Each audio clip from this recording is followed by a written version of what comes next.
Bismillahirrahmanirrahim. Assalamualaikum warahmatullahi wabarakatuh. Alhamdulillahirabbil alamin wa bihi nasta'inu ala umurid dunya waddin. Wa sallallahu ala nabiyyina Muhammad wa ala alihi wa sahbihi ajma'in. Asyhadu an la ilaha illallah wahdahu la syarikalah wa asyhadu anna Muhammadan abduhu wa rasuluhu alladzi la nabiyya ba'dahu amma ba'd. Para penonton yang dimuliakan Allah Subhanahu wa taala, kita bertemu lagi untuk sama-sama tawasau bil haq wa tawasau bis sabr. Mudah-mudahan di bulan yang penuh keberkahan ini kita mendapatkan banyak keutamaan dan fadilah dan pahala yang dilipat gandakan oleh Allah Subhanahu wa taala, terutama dengan sebab thalabul ilmi. Dalam kesempatan yang mulia ini saya akan membacakan satu hadis qudsi yang diriwayatkan oleh Imam Muslim dari Abi Dzar Al-Ghifari bahwa Rasulullah SAW bersabda, Allah Subhanahu wa taala berfirman, "Ya ibadi, wahai hambaku, inni haramtu dzulma ala nafsi." Sungguh aku sudah haramkan zalim kepada diriku sendiri. Wa ja'altuhu bainakum muharraman, dan aku jadikan di antara kalian perbuatan zalim itu haram. Fala tadzalamu, maka janganlah kalian saling menzalimi. Dari penggalan hadis ini kita dapat memahami bahwa biasanya yang berpotensi zalim itu adalah yang memiliki kekuatan. Seorang pimpinan punya potensi besar zalim kepada bawahan. Orang yang punya kekayaan berpotensi zalim kepada orang-orang yang dhaif. Orang yang punya kekuatan fisik, juga kekuatan kedudukan, kekuatan jabatan, sangat mungkin zalim kepada orang yang punya orang yang lemah. Atau mungkin seorang ayah yang merasa memiliki otoritas dalam keluarga punya kemungkinan zalim kepada anak, kepada istri. Atau mungkin satu saat orang tua sudah mengalami masa sepuh, tidak ada kekuatan lagi, sedangkan anak sudah dewasa, sudah memiliki kemampuan mencari penghidupan sendiri, diberikan keluasan harta. Ada potensi zalim kepada orang tuanya yang sudah lemah. Jadi pada umumnya yang kuat punya potensi zalim. Sedangkan Allah itu adalah Zat Al-Ghani yang maha kaya, Al-Qawi yang maha kuat, Al-Azim yang maha agung, Al-Kabir, Al-Mutakabbir. Tidak ada yang bisa menandingi kemaha besaran, kemaha kayaan, kemaha kuatan, gegah perkasa. Tidak ada. Tetapi walaupun seperti itu, Allah sudah berfirman, inni haramtu dzulma ala nafsi. Aku sudah haramkan zalim kepada diriku sendiri. Wa ja'altuhu muharraman bainakum. Maka sudah selayaknya Allah berfirman, aku jadikan zalim ini haram di antara kalian, di antara kita manusia. Allah saja yang maha segala-galanya tidak zalim. Sedangkan kita yang tidak punya apa-apa, masa ia akan berbuat zalim. Nah, karena Allah katakan ja'altuhu muharraman bainakum. Aku jadikan zalim ini haram di antara kalian. Fala tadzalamu, maka jangan saling menzalimi. Zalim terbagi ke dalam 3 bagian menurut sebagian ulama. Yang pertama, zalim yang ketika dibawa meninggal tidak akan diampuni oleh Allah selama-lamanya, yaitu syirik dan kufur kepada Allah Subhanahu wa taala. Itulah zalim yang paling besar. Di dalam Al-Quran Allah jelaskan, inna syirka la zulmun azim. Syirik adalah zalim yang paling besar. Seandainya orang membawa kesyirikan, kekufuran ketika wafat, nah tentu tidak akan diampuni oleh Allah Subhanahu wa taala. Itu yang pertama. Karenanya la ilaha illallah adalah miftahul jannah, pintu surga. Seseorang sudah mengatakan la ilaha illallah dengan hatinya, insya Allah apabila itu terbawa sampai wafat, bagaimanapun keadaannya di dunia, insya Allah Allah akan selamatkan juga di akhirat. Itu yang pertama, zalim yang ketika dibuang meninggal tidak akan diampuni. Yang kedua, zalim dalam pengertian zalimun li nafsih, zalim kepada diri sendiri, berbuat maksiat, berbuat dosa,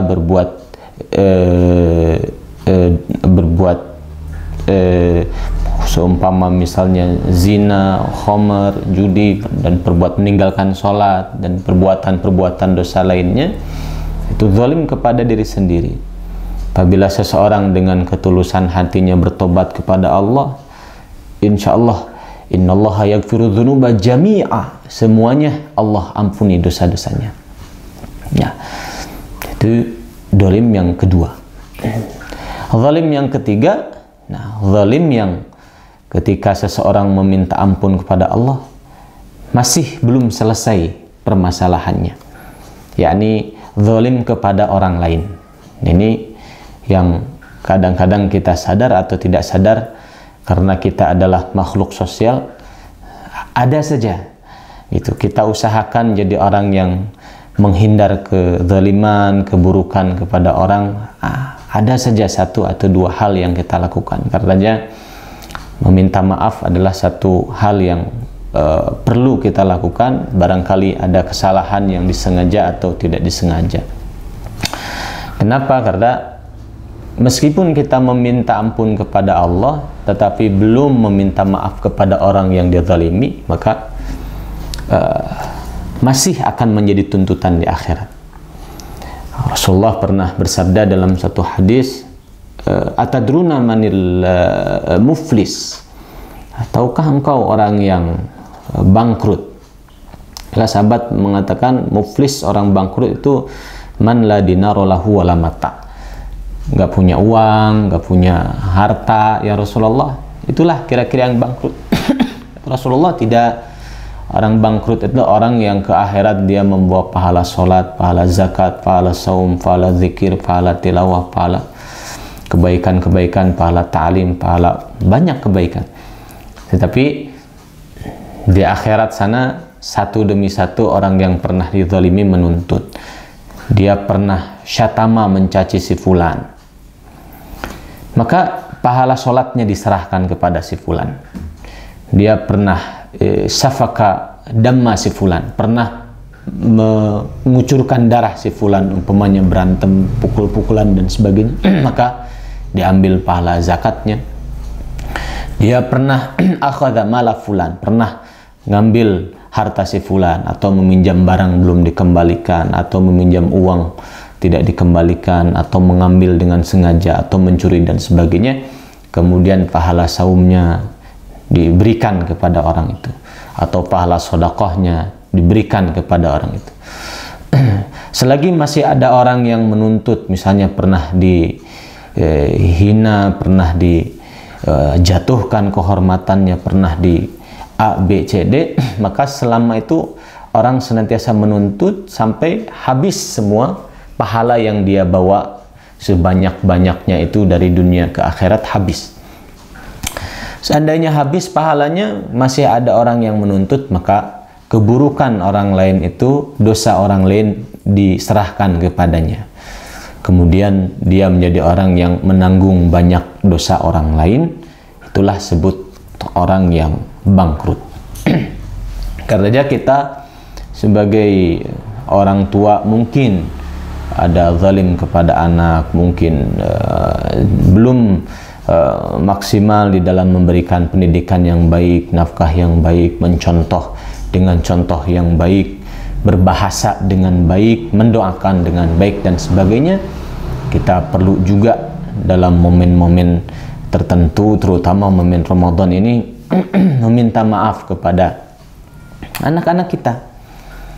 Juga sebaliknya, seorang anak mungkin belum bisa berkhidmat dengan maksimal kepada orang tuanya, maka dia meminta maaf kepada orang tuanya.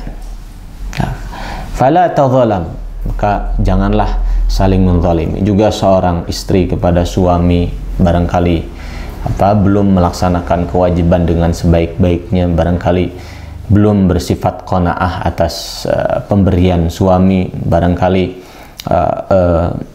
belum memberikan pelayanan yang sebaik-baiknya di rumah dan sebagainya. Perlu juga minta maaf kepada suami.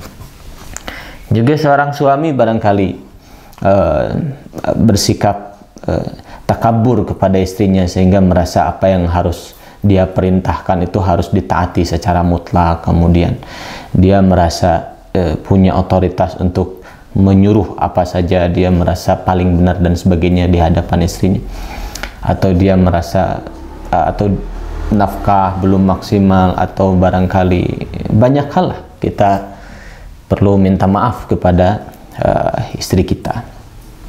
Juga tetangga kita yang punya hak besar atas diri kita, barangkali kadang-kadang sadar atau tidak sadar, kita juga perlu minta maaf. Maka dikatakan fala tadzalamu, janganlah kalian saling menzalimi.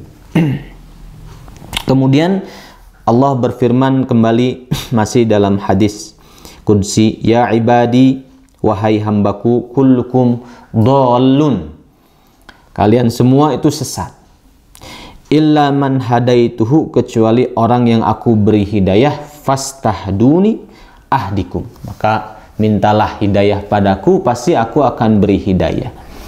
Jadi hakikatnya kita ini kalau bukan dengan sebab rahmat kasih sayangnya Allah, tidak akan kita ini mengenal siapa Allah, tidak akan kita ini mengenal siapa Rasulullah, tidak akan kita ini menyentuh Al-Quran, tidak akan kita ini berakhlak dengan akhlak sedikit-sedikit, kita belajar berakhlak dengan akhlak yang baik. Semuanya itu dari Allah, karena hakikatnya pada dasarnya kita ini dhalun, kemudian Allah yang memberikan hidayah. Maka kata Allah, fastahduni, mintalah hidayah kepadaku. Nah, kita bersyukur kepada Allah setiap kali sholat kita, setiap rakaat yang kita lakukan sudah menjadi rukun. Kita membaca Al-Fatihah. Di situ kita baca ihdinas siratal mustaqim, tunjukkan kami ke jalan yang lurus setiap hari. Karena mungkin saja kita ini meskipun sudah hidayah ada di tangan kita, Al-Quran ada di hadapan kita, ilmu sudah kita pahami ya, mungkin saja kita menyimpang dari kebenaran. Karenanya kita senantiasa berdoa. Ada ulama mengatakan hadayah di itu kadang-kadang ditambah dengan ziyadah huruf jar ila, ahda ila. Misalnya dalam Quran, wa innaka latahdi ila siratim mustaqim, sungguh engkau wahai Muhammad menunjukkan ila siratim mustaqim. Nah, kadang-kadang tidak ada kata ilahnya. Nah, apa bedanya ada ilah dengan tidak ada ilah? Ada ilah itu seperti misalnya saya minta ditunjukkan kepada seseorang. Misalnya saya sedang berjalan, kebingungan di jalan, kemudian saya tanya, ada orang saya tanyakan, Kang, kalau ke Unpad itu jalannya kemana? Kemudian dia bilang, mari ikut saya antar sampai ke tempat tujuan. Itu ilustrasi ketika orang menggunakan ilah di dalam ihdi. Oh maaf, tidak menggunakan ilah. Sedangkan menggunakan ilah itu seolah-olah ketika kita bertanya, mana jalan ke Unpad? Dia mengatakan, jalannya ke sana, ke sana, ke sana, ke sana. Hanya menunjukkan saja. Itu ihdi dengan ilah. Tunjukkan saya jalan ke Unpad. Misal ihdi ini ila jamiati Unpad. Tunjukkan saya ke Unpad. Dia kasih jalan rute ini A, B, C, D, ke sini belok. Tapi kalau ihdi jami'ata Unpad, tunjukkan saya Universitas Pajajaran, maka dia antar saya sampai ke Unpad. Masya Allah, kita berdoa ihdinas siratal mustaqim, tidak pakai ilah, tunjukkan saya ke jalan yang lurus ya Allah. Yani kita minta Allah menemani kita mengantar jalan itu sampai akhir, sampai kita menghadap Allah dalam keadaan husnul khatimah, selamat di akhirat nanti. Mudah-mudahan Allah Subhanahu wa Ta'ala memberikan kemudahan kepada yang membacakan dan yang menyimaknya, diberikan hidayah oleh Allah, dimudahkan untuk beramal soleh, dan mudah-mudahan kita semua diwafatkan di dalam keadaan husnul khatimah. Amin ya rabbal alamin. Assalamualaikum warahmatullahi wabarakatuh.